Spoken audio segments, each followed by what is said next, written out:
the fact that a computer was able to beat the best human player shows that even though it's such a complex problem, computers are now at this, or algorithms are now at the stage where they can solve them just as well or even better than humans do.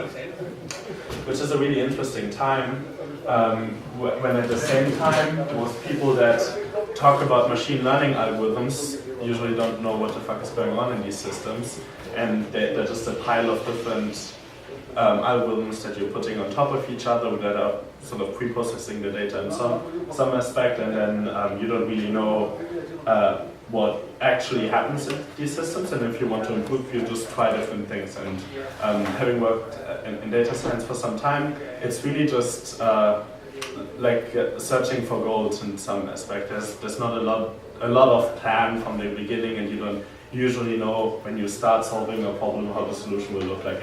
It feels like an exploration task most of the time. Which sort of brings up an interesting question, which is sort of what do you understand as AI in general? I think would be a good time if some people would just say what they understand under this term that is coined as artificial intelligence, that the media sort of unifies in a lot of tasks. I think it's something able to take a decision for us. Okay, decision making would be the sort of how you define it. Something else? Learning from the experience. Learning from the experience.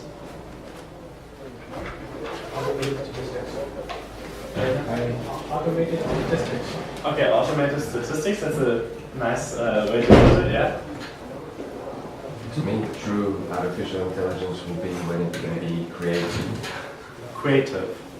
Okay, you would define artificial intelligence as creativity. So artificial creativity. Or that's not artificial artificial intelligence would be when an intelligence, silicon intelligence or computational intelligence that's not a biological intelligence, is able to show creativity. Okay. Okay, so that's when the day where your Turing test, so to speak, when you would say now it's okay, cool. But I think bottom line is that these systems consist. Yeah. No, but I think already a computer already created a #1 hit music. So that would be creativity. There you have it. There's lots of different examples.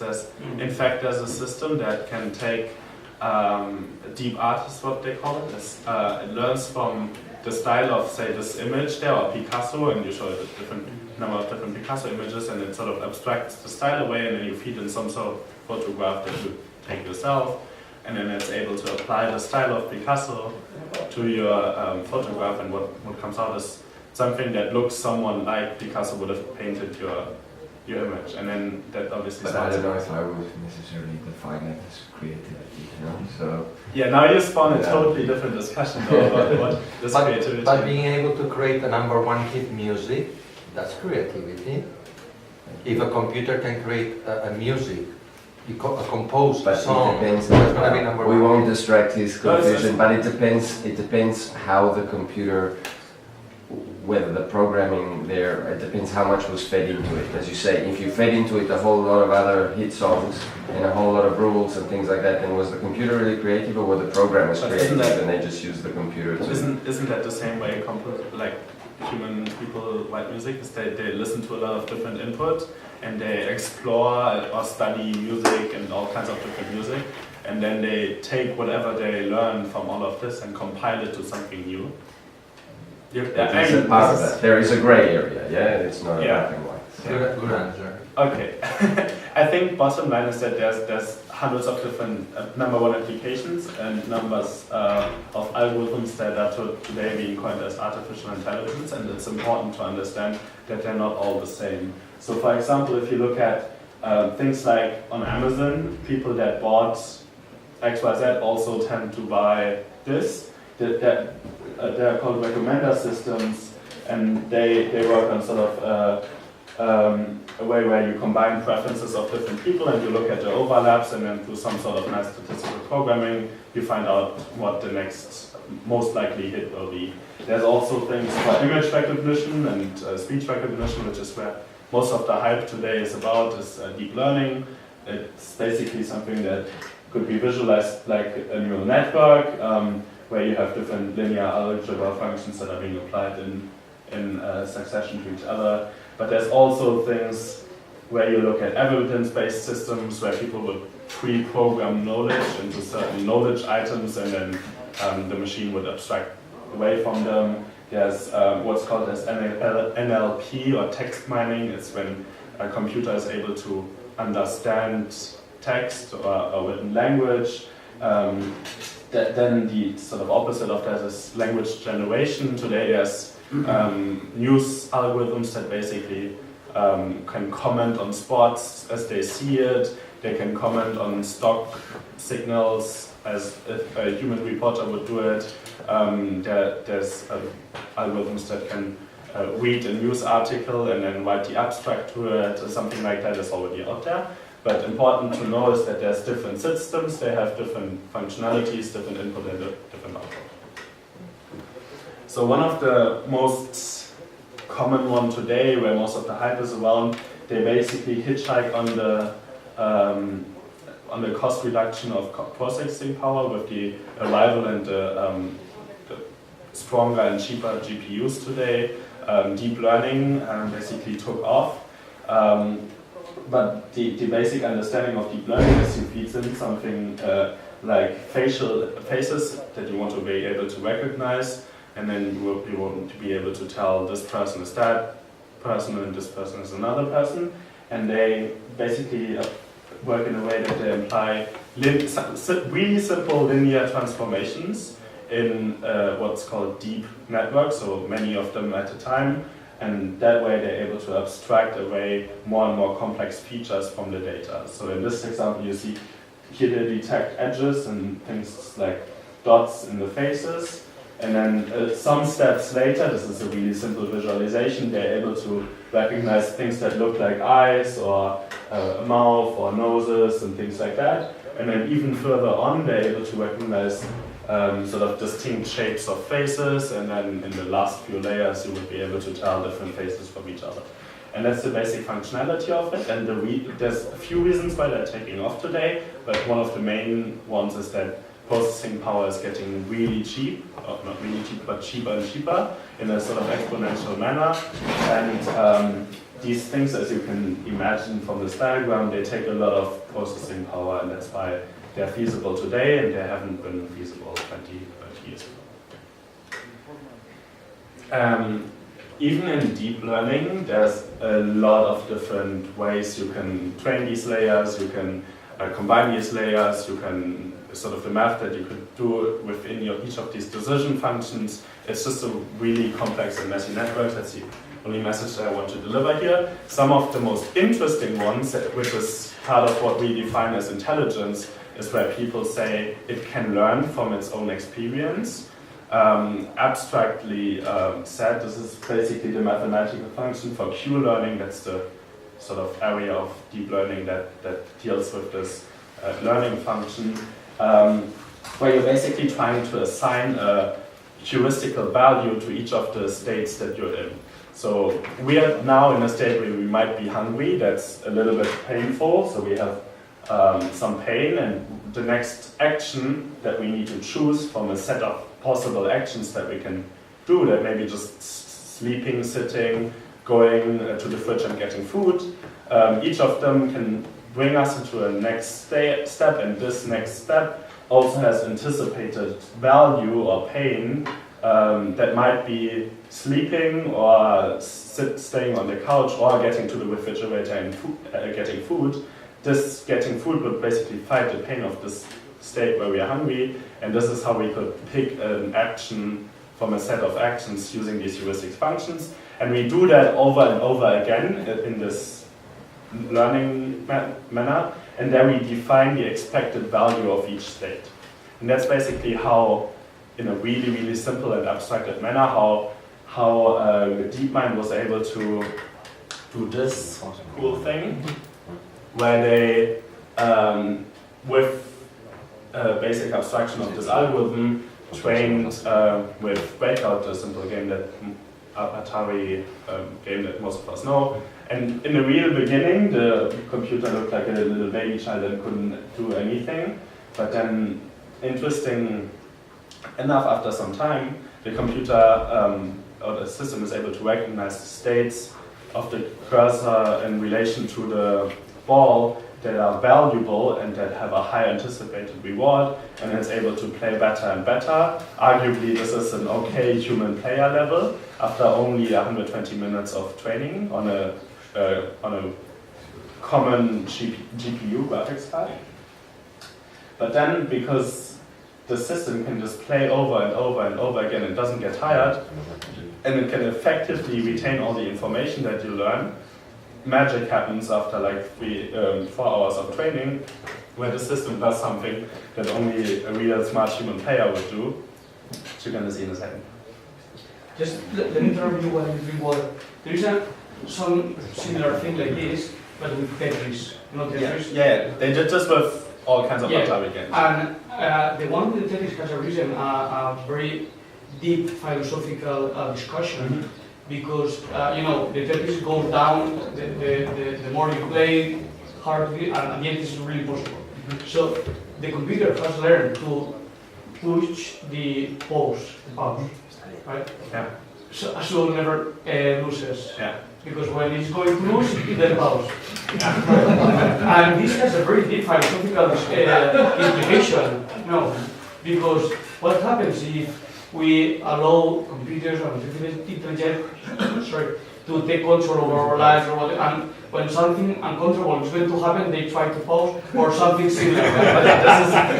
This is indeed, there's an even more interesting discussion when they did a simulation with 2 adversarial networks, basically enemy networks, that were playing a game. I don't remember the name of the game, but the idea there is that there's apples and you need to harvest the apples, and you have a laser beam and you can kill your opponent player, and there's different numbers of apples, and then there's a state where it's better for you because the apples are so sparse to spend your energy on killing your opponent and then getting for the apple, rather than focusing on getting the apple.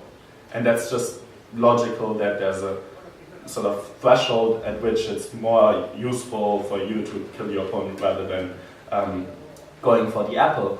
And what media did with this result, because of these computers basically starting to fight each other instead of going for the food, is that it looks like, intelligent agents in sparse environments become enemies. Is evil something of human nature, or is evil bound to intelligent, or does any intelligent system need to be evil? And I think there's some precaution that we need to take in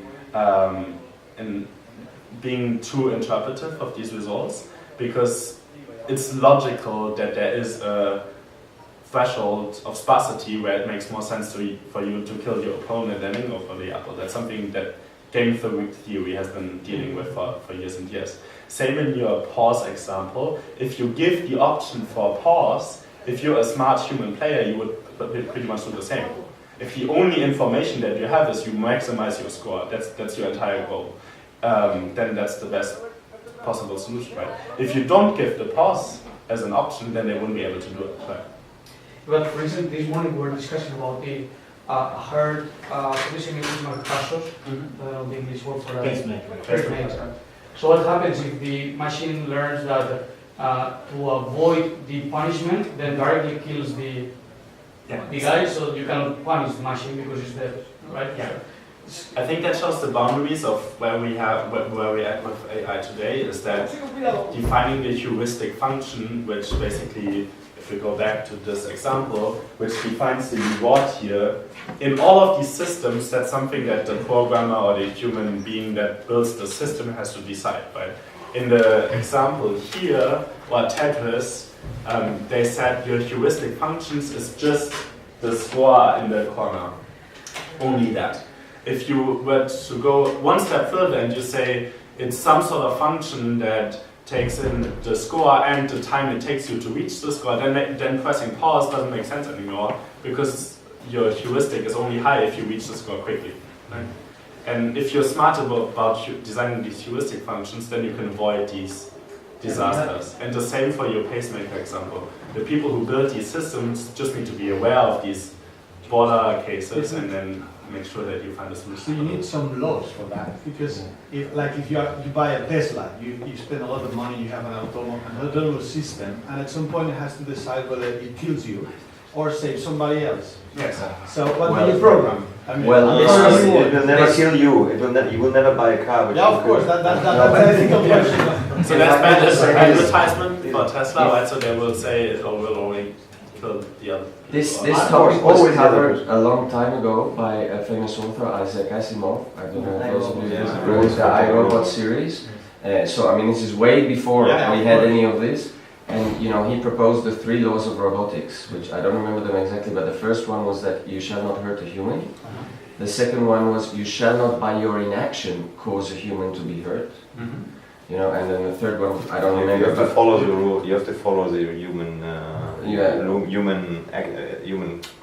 commands or commands. something Exactly. like that. So there was, you know, this sort of philosophical thinking has been developing for already a long time, and we are not yet there, but at some point we will have to start defining what are the basic laws that you program into computers if you want to avoid them harming But what us. about the laws of unintended consequences? Because, you cannot plan for all things. You program the heuristic function, the reward function, and you build in as many safety clauses as you can think of. But you might not have think of the pause clause. I mean, I would have never thought, okay, I just pause the game and that way I don't lose. If you don't think of that eventuality, it will happen eventually. And we have, And by the time it happens, then we might be screwed. Yeah, Because we have a hyper-intelligent being that but we're has to capable think of doing that to our- ourselves, you know? Hmm? Yeah, We're exactly. capable of doing that to We do, ourselves. yeah, but the kind of damage that we can do one-to-one is limited. We can even kill hundreds of thousands of humans, but a machine, you know, if Google became self-aware and intelligent and wanted to screw with us, we could really do a lot of damage. Yeah. I think the bottom line should be that these systems are designed by human beings, right? And you should view them as a tool, as instead of a self-aware agent.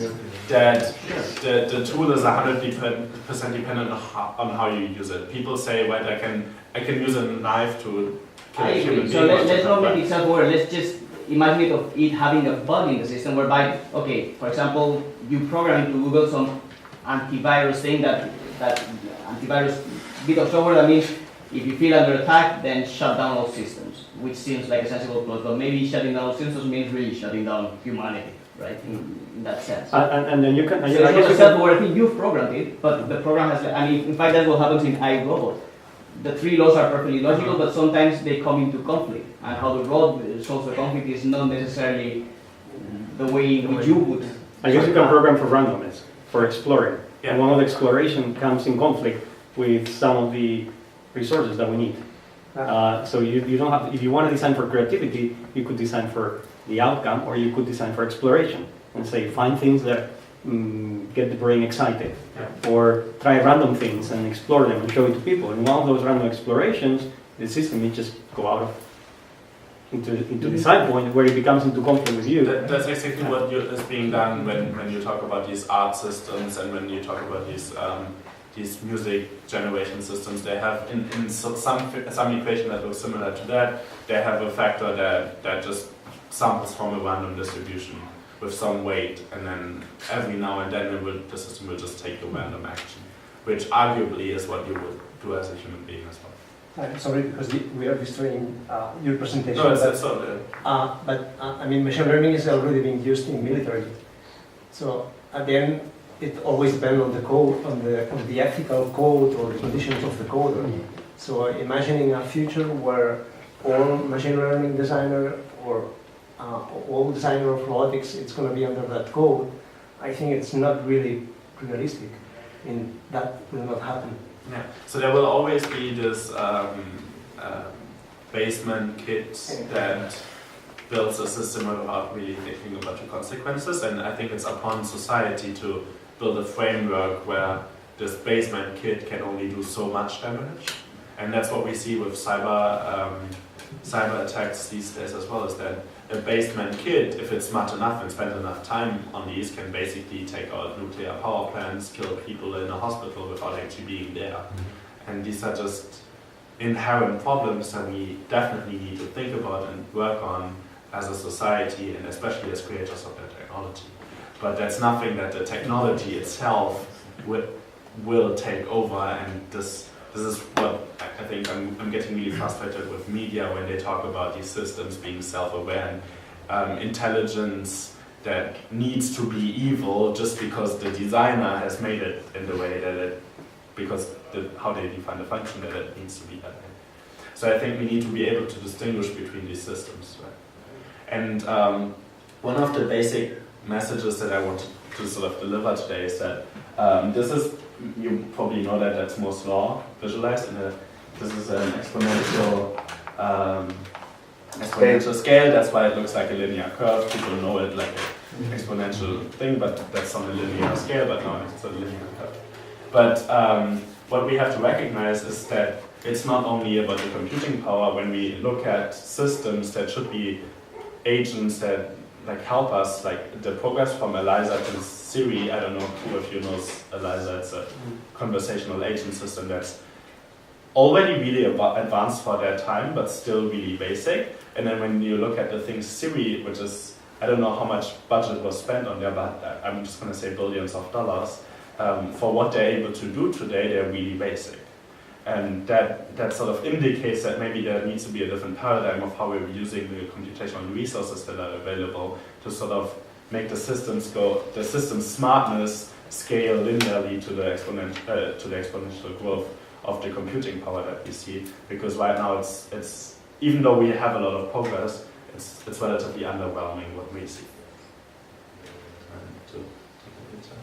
So there's Andrew Ng, probably some of you know him. He's been head of research at Baidu. He's been named as one of the pioneers of the field of modern artificial intelligence. He's defined one of the functions that was critical to the success of deep learning these days. And he's known as a strong advocate of these systems. And he said that if a typical person can do a mental task with less than 1 second of thought, we can probably automate it using AI either now or in the near future. But that's only half of the picture. Gary Mark is a famous AI,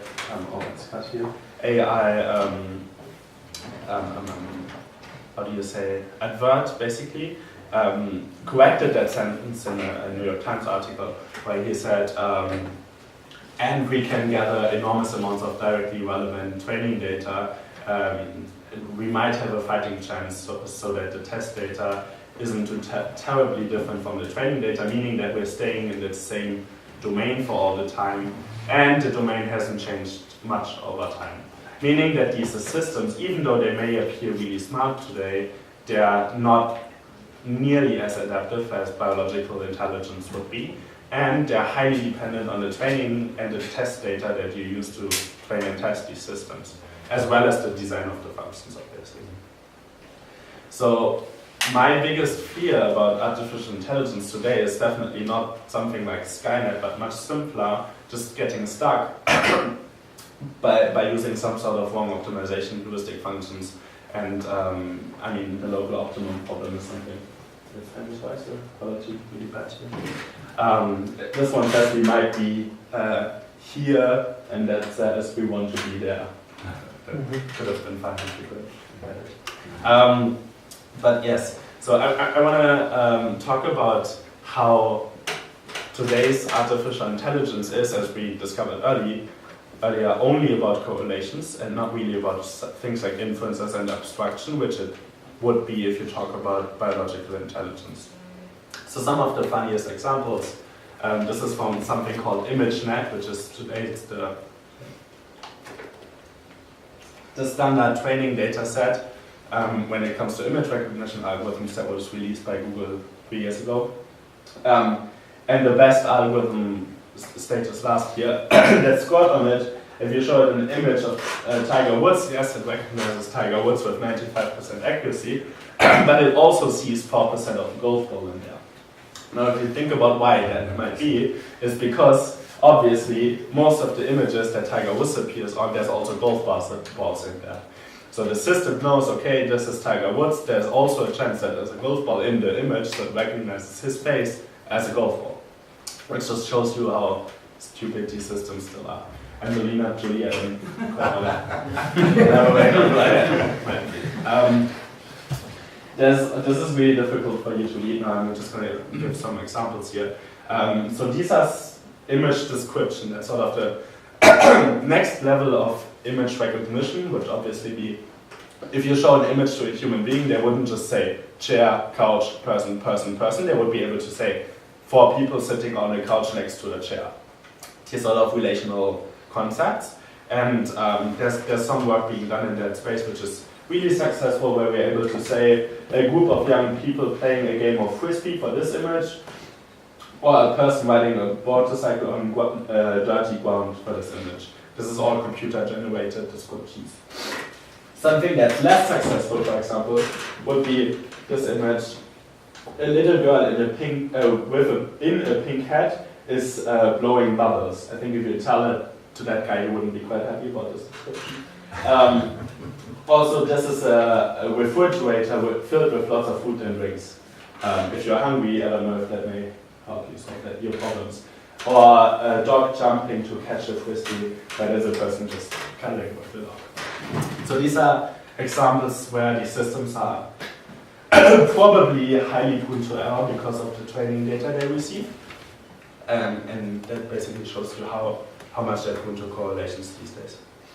The visual genome is one of the most successful projects these days, trying to fight exactly that, where they're building right now actually world's biggest corpus of image data that has exact concepts of each of the objects in that image, as well as the relationships between them.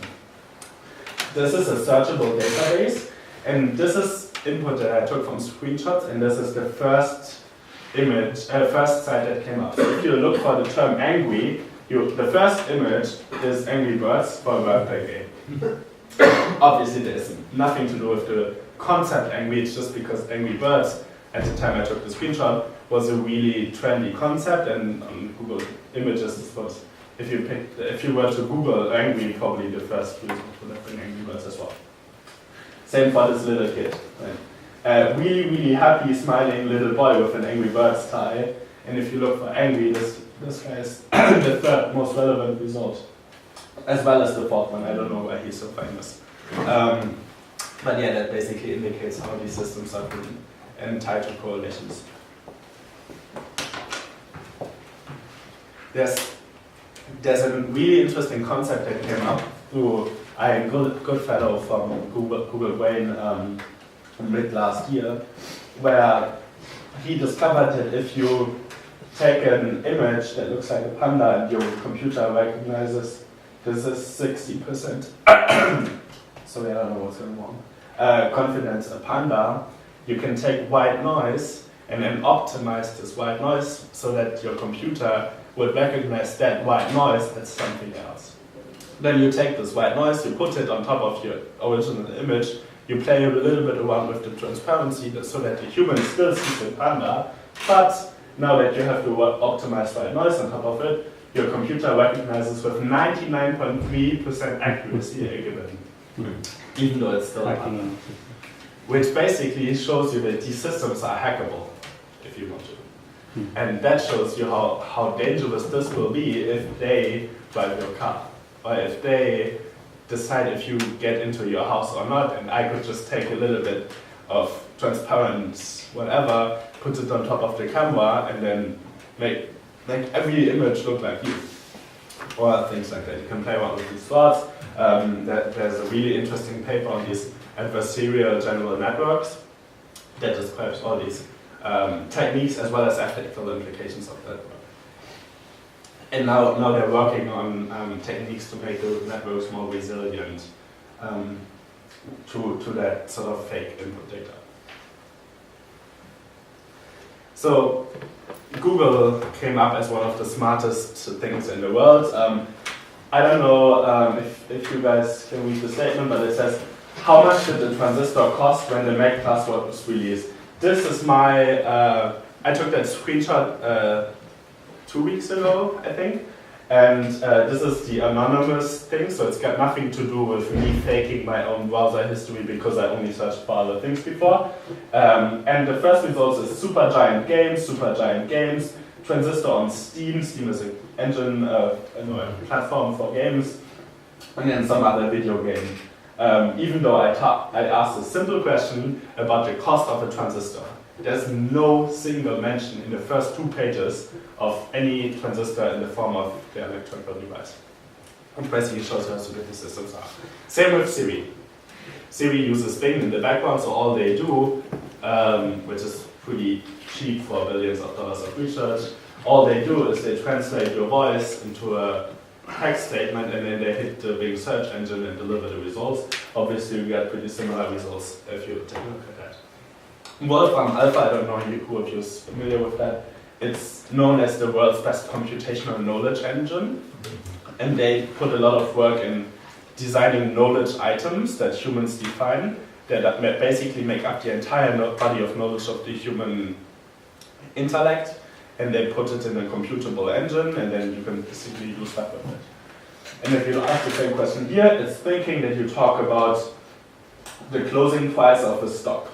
This Nasdaq stock, which I don't quite know. It's probably because of the price, and transistors maybe a product of theirs or something like that. But that's really sort of interesting indication, I think, on how these systems are purely trained on abstraction, on correlations, and there's no element of intelligence as we would define it as human beings today. You mean context? Context or abstraction, I would say, or basically intuition, where you would say... It's context. Because abstraction they do. If you say Bin Laden, they would also give you results of terror. No, that's because Bin Laden correlates to terrorism. It's not because they abstract away terrorism from Bin Laden. What's the difference? And well, the difference is results as you just seen. If the system understands that Bin Laden is a terrorist, so you basically build a classification where you have this superclass terrorist, and Bin Laden would be an instance of this terrorism superfunction, then you would be able to do computational things with it. If you only find that in most articles that mention Bin Laden, it's also mentioned that the word terrorism, then you build a correlation and you can't really do anything with this. Well, you can build knowledge graphs and things like that, but the output of these things is not too sophisticated. I think this is from a book that's called On Intelligence, which basically describes how Jeff Hawkins, the author of this book, thinks about biological intelligence and the parts that make up an intelligent systems. And that would be things like common sense, planning, analogy, reasoning, language, and perception. But what we see AI tackling today is only perception, and only that, as we just seen, to a limited extent.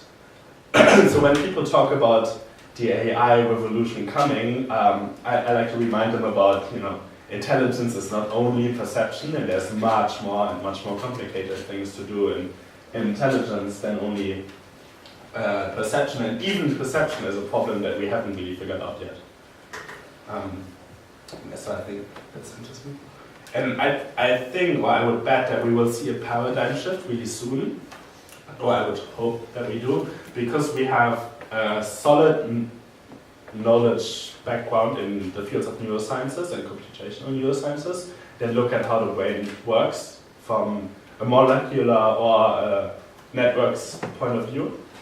And at some point we will see this influence dripping into the mathematical abstract space from deep learning and AI as we see it today. And one of the things, for example, that I find fascinating, I think, is that this would be a single neuron as modulated by the Allen Institute for Brain Sciences. It's much more complex than the simple decision function, but it's nowhere at biological complexity. If you take all of these things and you put them, I think in the simulation that we're going to see now, there's about 100,000 neurons, which is about the equivalent of a fly brain. and you put them in an order and you connect them to each other and you apply some of the laws that we know govern the space, and then you basically look at the activity, you see that there's only a very sparse activation, and there's a binary activation. It's not a continuous space as you would see it in the deep neural network. And there's something that appears to be, increased activity when the system is encountered with abnormal input. So what they did is they modeled normal input that is usually being seen in the neuroscience space, as well as something that was just randomly generated. And when you present a randomly generated input, the system reacts with a much higher response rate as if you don't have it. These findings were then looked in a live system. Thank you. And the live system shows similar properties, where if you have this moment of surprise, you would say, there's a much higher activation in your cortex than if you have planned or flow moments where you just don't need to think. So expected input.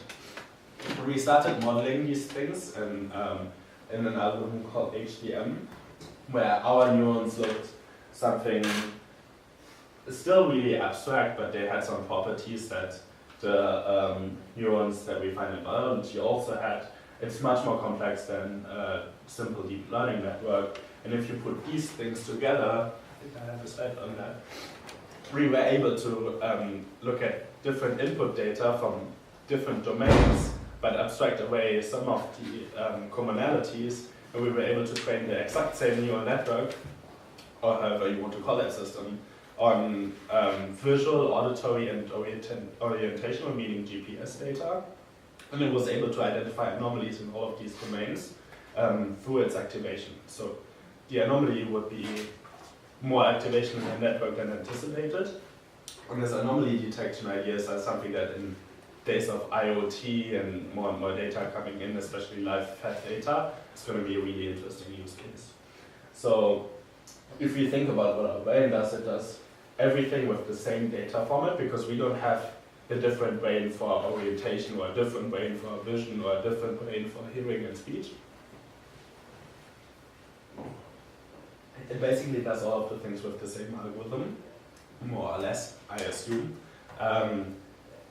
We need to find a data format that could basically combine all of these different things and make all of them computable with using something that would be a similar working algorithm. And there would be a paradigm shift that I would sort of see in the AI area until we could really talk about something like intelligent systems that would then hopefully be able to also use principles of abstraction and reasoning with the input data.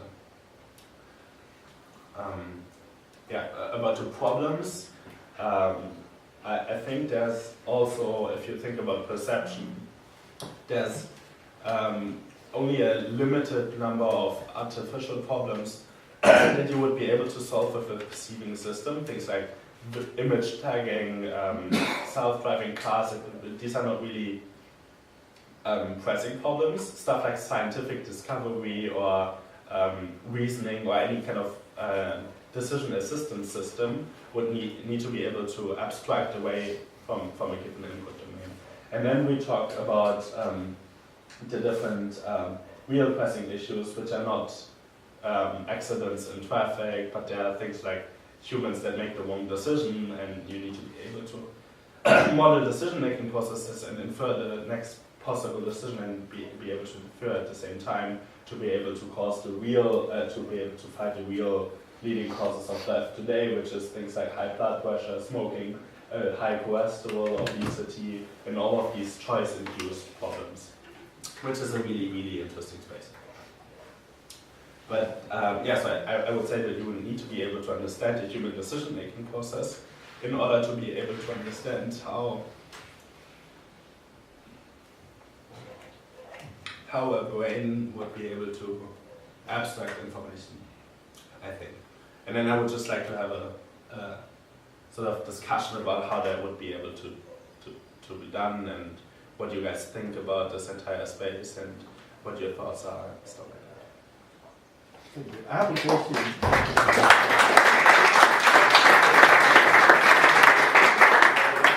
Thank you for your effort. I know, I mean, it's quite difficult. So I have a question. I have a book. It's by Christoph Koch. It's a book about computational neuroscience. It's called about the biophysics of information or for computation. So it explains a lot about the biophysics of neurons and how they combine. And so imagine we have models, like microscopic models for neurons. And we know that when you combine neurons in a certain network structure, we are able to have like abstraction layers. Okay, so there's no reason to think that we cannot, let's say, replicate, or there's no reason to think that there is no possibility of having another physical or biological system that has the same kind of mechanistic and, let's say, cooperative behavior phenomena to replicate our brain. So, what do you think is more important, network or the basic mechanistic function of the neurons? Because I mean, this is something that comes from Ramon y Cajal, and so it's and I think we're still in that point where what do you think is more important for abstraction, network or by physical mechanistic currents and. Is it software or is it hardware? I guess that's the question. Yeah, something like that. Yeah. I don't want to say what's more important. I think both sides are really important to be able to understand how the brain works. I think if you just want to understand how intelligence as an abstract algorithm would work, then I think we're talking about the network rather than the unit of computation. Just from the assumption that the network properties itself would be an abstraction of the unit properties of each individual cell. So if you are able to model and understand the network properties, you have some inherent knowledge from the unit of computation itself, and and everything below that would probably not be too relevant for your system to function. Yeah, but we know from other sciences like complex systems or pattern forming systems, like from nonlinear science, that sometimes you have mechanistic, like in a phase transition. So you have you can have molecules and interactions, and you can have and suddenly something emerges from that, from a nonlinear cooperative way. So I don't know. It's not clear that only from the high level structural ideas you can get this kind of emergence. So I don't know. So there's something you haven't talked about, and it's interpretability. So basically all these algorithms, they put these hundreds of variables, and then they do a projection, and then they do either a prediction or a pattern and so forth, which as long as they work, that's fine, but one day things break, and if you're running a network or if you're running a complex system, you ask an engineer that is working on machine learning what was the variable that had an impact to make this break, and they will say, I have no idea.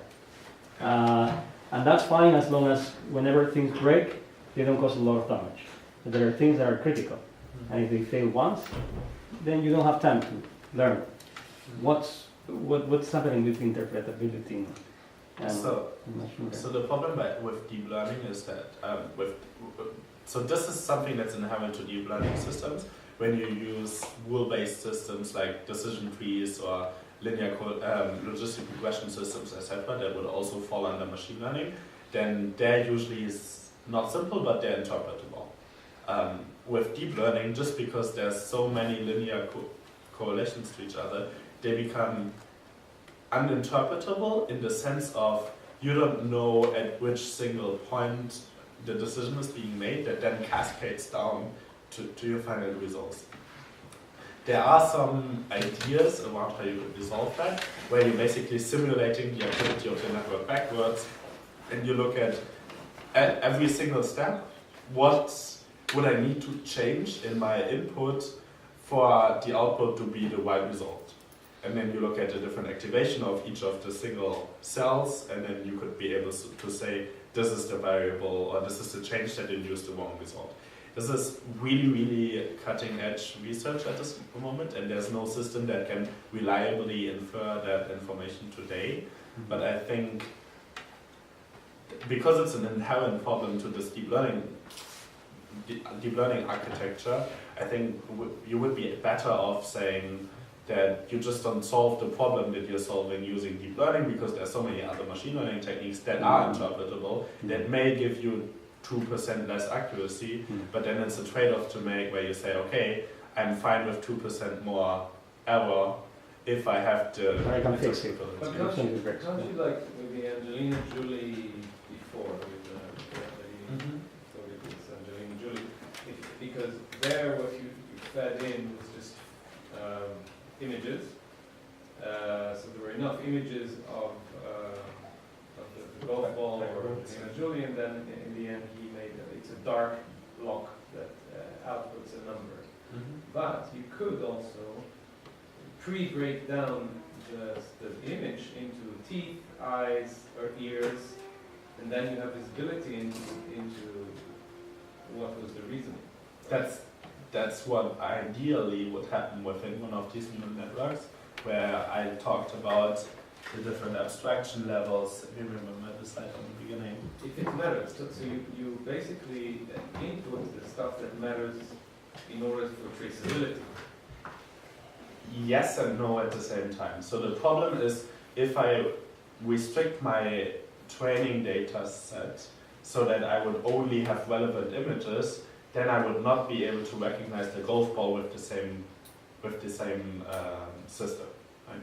And these systems are being trained for image recognition, not for recognizing Tiger Woods versus Angelina Jolie. No, but I'm saying that in the end, why it recognized one face and not the other was because it broke down in some magical way. It broke it down. It found patterns through some edges and whatever color and whatever else. But you could do the image processing, the Admar transform and the edge detection and whatever else before, and just input that into the black box rather than inputting, or in addition to inputting just the pixels. Yes, there's image description and image recognition systems that do it that way, where you have hand-engineered features rather than the deep engineered features. So the entire idea of deep learning and why it's so taken off right now is because it's an end-to-end learning system. I don't need to spend time on engineering the features and understanding the input domain to an extent where I can tell what will be the discriminating factors. That is something that has been done before deep learning took off, and it caused really slow and still really error-prone systems.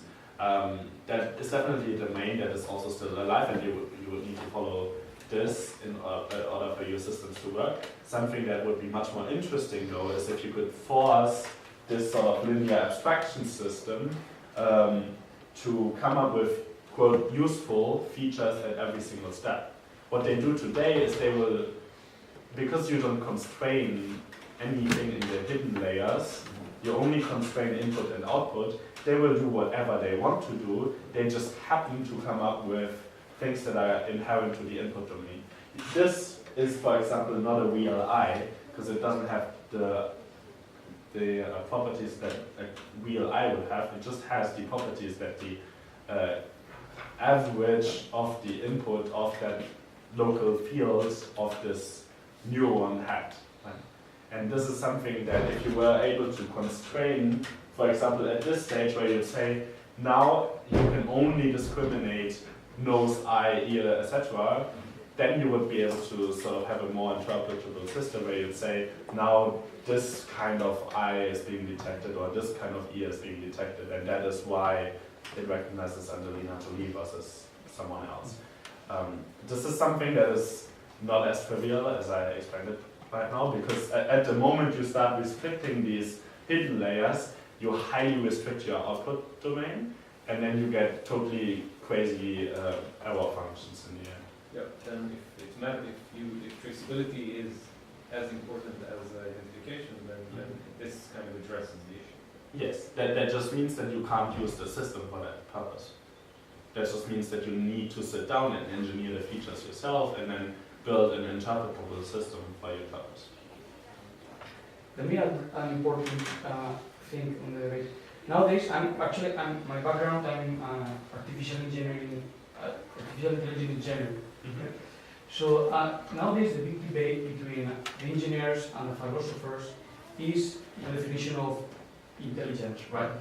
the engineers will defend that intelligence is the capacity of learning, capacity of creativity, we said before, capacity of making decisions, planification, etc. Right? And philosophers will say that, well, all these things are okay, but the important thing is the soul, right? To be conscious of yourself, and although you can make things or you can learn things to hack the system, like we were talking before with the pause thing of the Tetris, you know that this is not the right thing to do because there are some values on the top that you have to respect and you have to follow. Okay, so nowadays, if you see the engineers, what we want is to say, okay, intelligence is not anymore about humans. It's just an abstract thing we say learning, and dogs can learn, or they can recognize faces, and that's intelligence. And philosophers, they have this kind of anthropomorphic view that they say, no, come on, intelligence is the way the humans behave, right? Self-consciousness. That's one of the points, but not only, but this is a really important thing. So the big debate now, the big discussion is in this arena to decide what is artificial intelligence. Is just a very advanced algorithm that is able to planificate, or is something else very abstract and actually very difficult to define, that all of us know but we cannot say on a piece of paper, and that's one of the problems. Yeah, definitely. I think the key point in what you just mentioned is this consciousness, that you would need to be able to define exactly what consciousness means in order to translate that to an engineering domain. And I mean, neither philosophy nor neuroscience to this day have really understood what this consciousness process is. One of the most relevant theories, at least in computational neurosciences, is that consciousness would be a simulation of yourself that you have in your brain, that where the entire purpose would be to explore new actions before you execute them. Thinking about this as a flight simulator before you are starting to fly real planes. And this gives you the ability to then go and reflect on what would have happened if I had done this versus what I actually did, and then lay out the sort of cascade of actions that have been yielded by your action. But that's something that we, to this day, don't really understand how it works, and especially we don't see where this would be reflected in neuroscientific algorithm way. And until we actually do that, I think this is a purely philosophical question, and there's nothing really that would be able to contribute from a scientific point of view. How far away do you think we are from the exponential, from going exponentially on this area? I don't know. So to this date, I know that there's 3 research groups globally that are working on what's called symbolic intelligence. That's sort of the idea of, instead of correlating, trying to find ways of abstraction.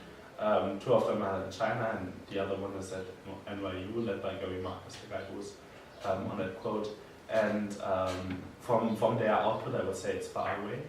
I think one of the key problems that we have as a field is that deep learning works too well.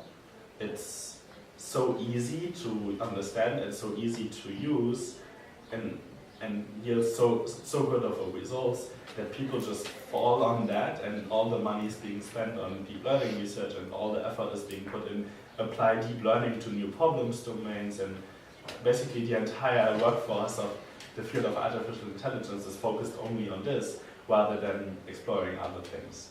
And I think until this changes, we are far away. One day in the probably near future, we will realize, oh, this is not a golden button for everything, and then people will start looking into different things again. Hopefully. Somehow I always believe that any breakthrough in this will come from experimental neuroscience.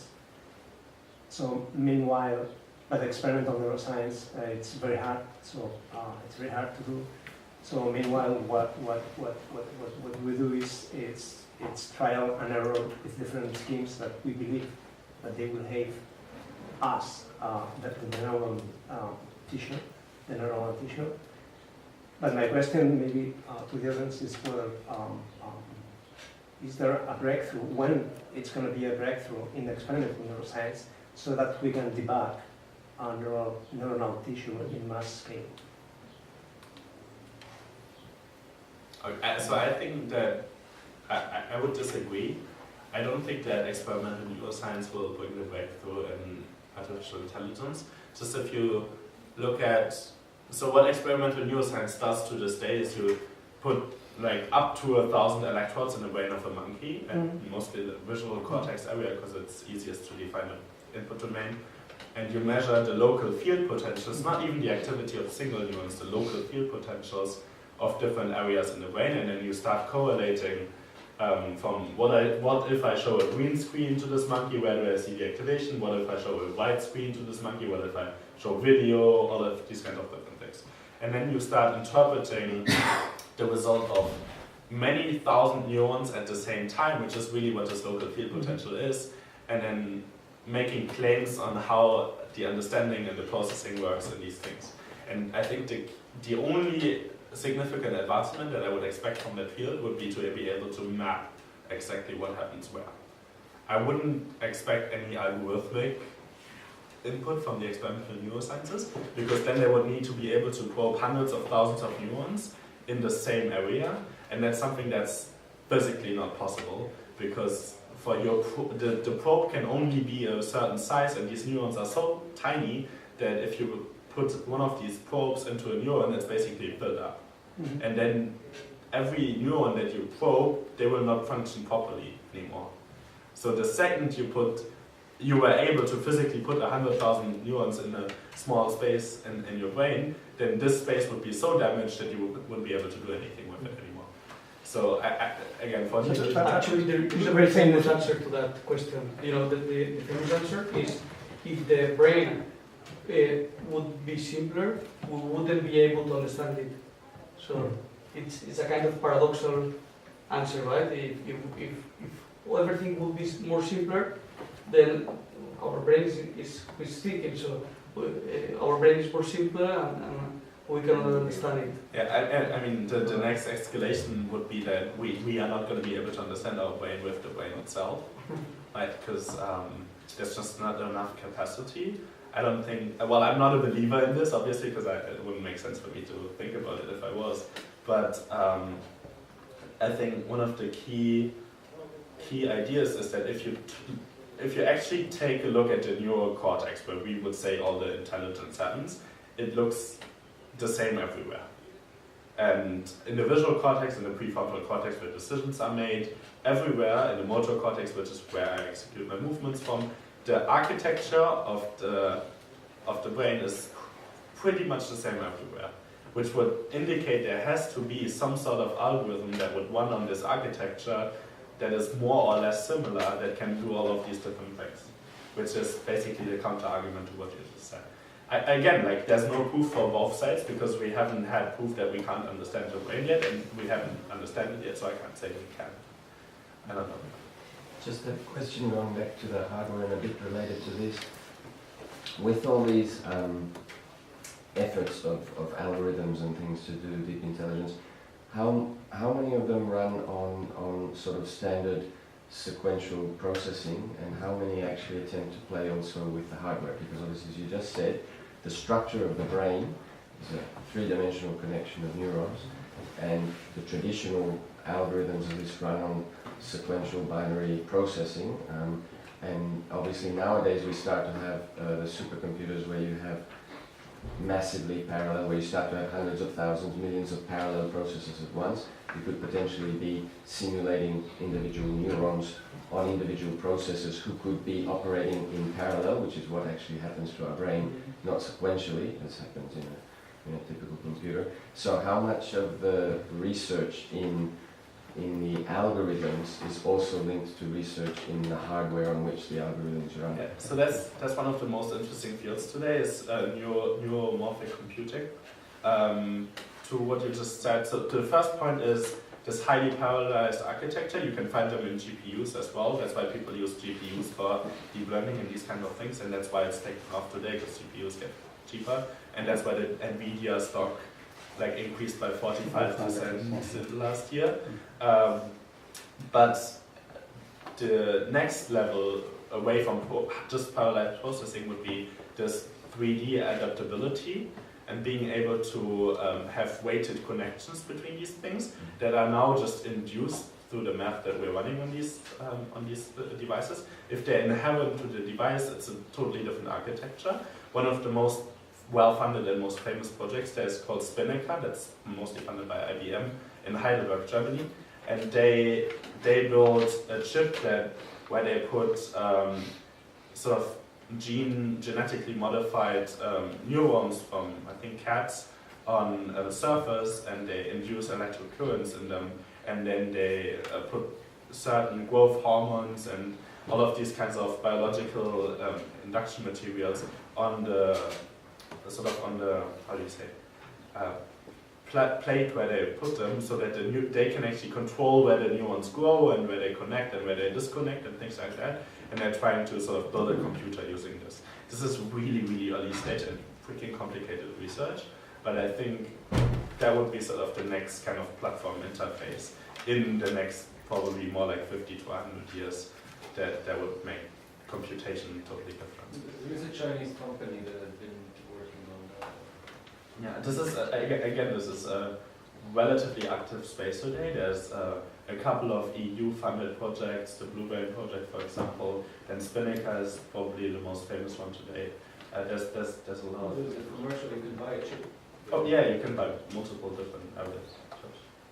Do you think we will see the emergence of a new cloud computing entity? Just focuses on this with specialized hardware. A new Amazon just to deal with AI. Yeah, so that happened like last month ago. Google released the tensor processing unit, version 2. The first one was really undercover and only for internal research purposes. But they are specifically tuned to tensor processing rather than matrix processing, which helps a lot with that kind of research. And I think they have announced, or they will probably announce soon, that they will be releasing that for the Google Cloud Platform. The next cool thing will be quantum computing. That will take a little bit of time until it's stable enough and things like that, but it will also highly advance the entire field because you can try different things at the same time and then the solution collapses.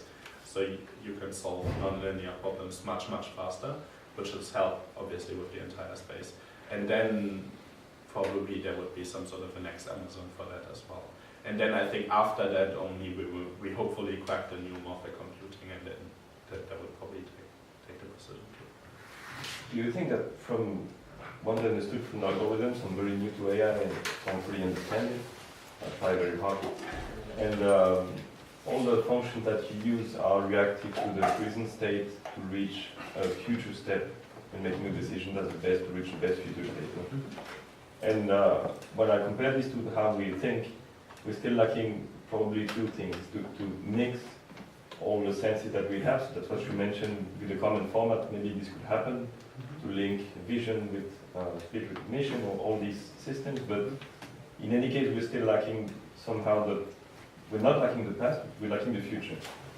And I'm thinking if this could be something that is happening or is being researched, we could, for instance, identify, okay, this person is throwing a ball at me, so probably in the next steps, not right away, but in 3 seconds, if we could link to real time, not just cause and consequence, maybe it's probable that I receive the ball here.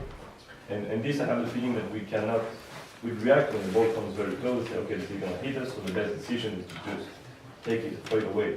But we're still lacking something in between.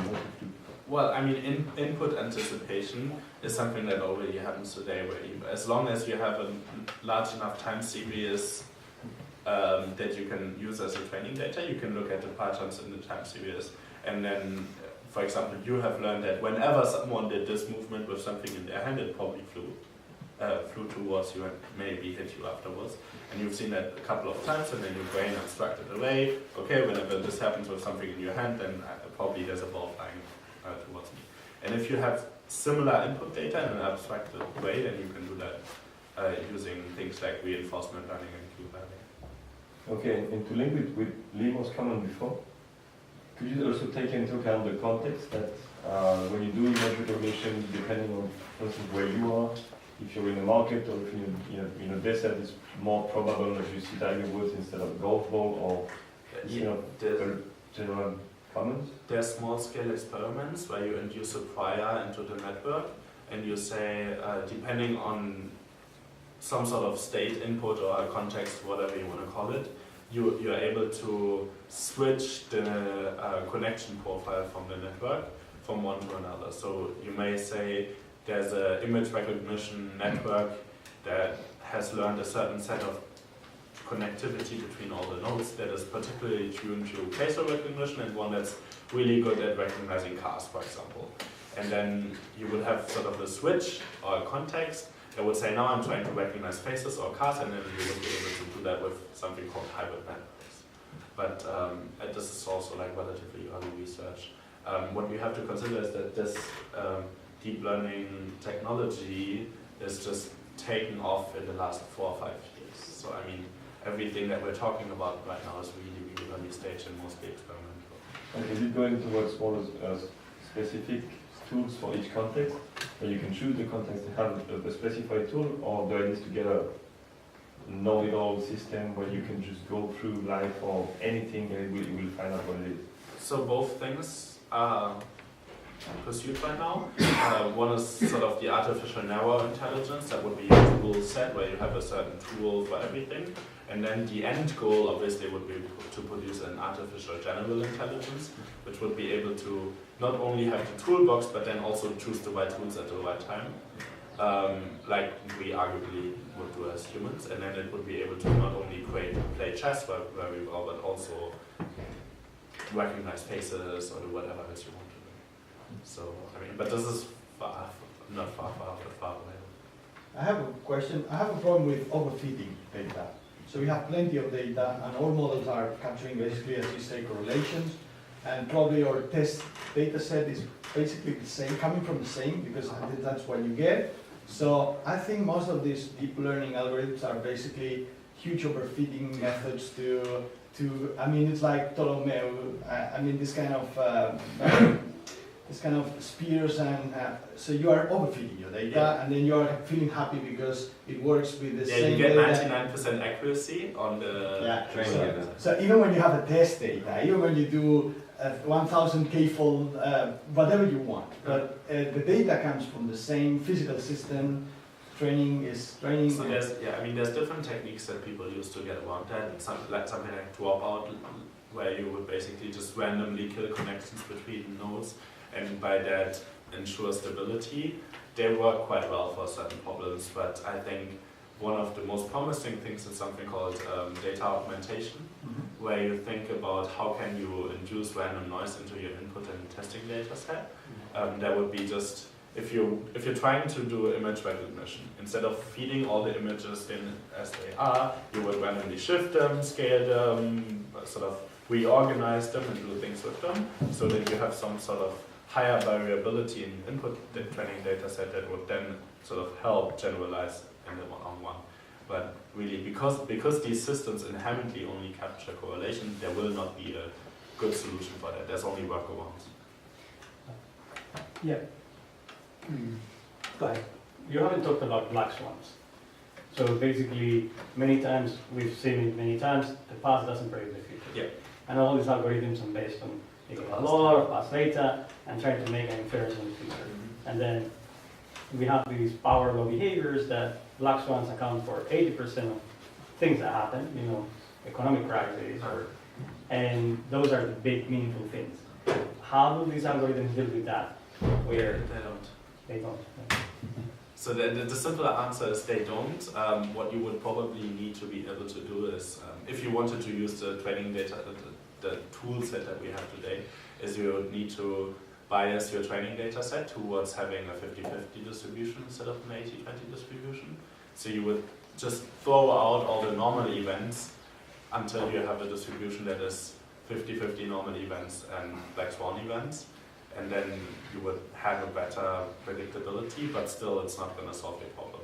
You would need to be able to go more towards an abstraction reasoning system rather than a correlation-based So there's system. still room for corporate executives to Yeah, you will Informed corporate decisions. executives and lawyers and all these other people. Yeah. I have a bit of a philosophical question. I don't know what's the end goal in the field of artificial intelligence. I presume that it is eventually to build an artificial brain that is at least as good as our brain, hopefully better. Is that correct? Or I don't know if there's an end goal for anything. what would be your motivation then? Okay, so not in the field, but in your. For me personally, it's trying to understand. Well, I know that I'm probably not going to understand it in my lifetime, but I would like to go towards that and then apply it to useful use cases along the way. So, for example, what we did with HDM, where we sort of modeled these new neurons and then also plugged in horizontals instead of only feed-forward connections, and we were really good at time series anomaly detection, and we've applied this to different problems and disaster prediction in a startup that didn't quite work out, and we went to agriculture looking for early detection of diseases in fields that worked out quite well and it's still alive, but sort of this would be just making small steps towards it and then looking if that's anyhow useful in the plan. Those are small incremental steps, but I guess, I'm only guessing, but I'm guessing that the holy grail, the end game, it is really to construct an artificial brain that is as good as ours. Yeah. If so, and if the field is successful, then by definition our brain is no longer really necessary. Could that have any consequence? Well, do people in your field ever discuss this kind of thing? I mean, I know it's very science fiction. We have 7 million brains on this planet right now. Yeah. So you could argue, following the same logic, that 9,999,999,000 and so on are not necessary because you have one of them. No, I wouldn't say that. No, but see, at the beginning of the humanity, we did the agricultural revolution. Why? Because we wanted animals to do our work, right? And we domesticated. Well, that's how we Horses. interpreted looking backwards, right? Yeah, but then in the first industrial revolution, we replaced animals with machines. In the second industrial revolution, we introduced the oil and the electricity to feed these artificial animals for the machines, and so on and so forth. So by now, the humanity, what we want is to be at home watching TV, right? and doing nothing, to avoid working, let's say that word. And then we need to replace our human body and then our human brain and so on and so forth. And it's to spend less time working and more time with our kids and our family. And I don't know if it has the value that it has for us today if we only have that. I think the value of free time is only because it's limited and because you have to spend X amount of hours during your day working. If you had only free time, I think that would be just horribly boring. I agree with that. But see, at the beginning of the humanity, with the agricultural revolution, the human beings were all the time, there were no Sundays, no Saturdays, all the time they were looking for food, and chasing animals and so on. So with all the technical advance, then we were gaining more free time for ourselves. And that's the goal the humanity goes through. I don't know. I don't have an I opinion. could say my thing is that I feel that the question makes sense now because we are separate from computers, so it's an us and a them. But I think by the time we get to the stage where we have an artificial brain, I think the line is going to be a lot grayer. I don't know who's here today, yeah, there was somebody who had already the chickens hiding. I think by the time we have artificial brains that are as capable as ours, I don't think many humans are going to be just biological at that point. I think, we are quite happy to get tattoos, to get piercings, to get artificial limbs, to get artificial lenses and things like that when parts break down. And I think if you have the capability, for instance, to be stronger, fitter, more active, etc., by getting different implants or smarter or augmented, we are the connectivity. At the moment, the connectivity that we have is external, but you can see that maybe in 30 years, the connectivity will already be internal. And I don't think there would be, even nowadays, if tomorrow Apple came out with a little chip that you could implant behind your eye and automatically control everything, there would probably be people who would, you know, go for it. So to me, I think the question just won't exist in that form when the thing comes around, because we ourselves will not be so separated from, you know, the artificial. I think the line between biological and artificial, which is very definite now, in the future will not be so black and white. And so maybe the question won't really make sense. Have you? Not sure. I think. I think we should finalize it. Yeah, I mean, we're like only a few minutes over anyhow. But I mean, I don't want to kill this right now. But if you guys want to leave, feel free to leave.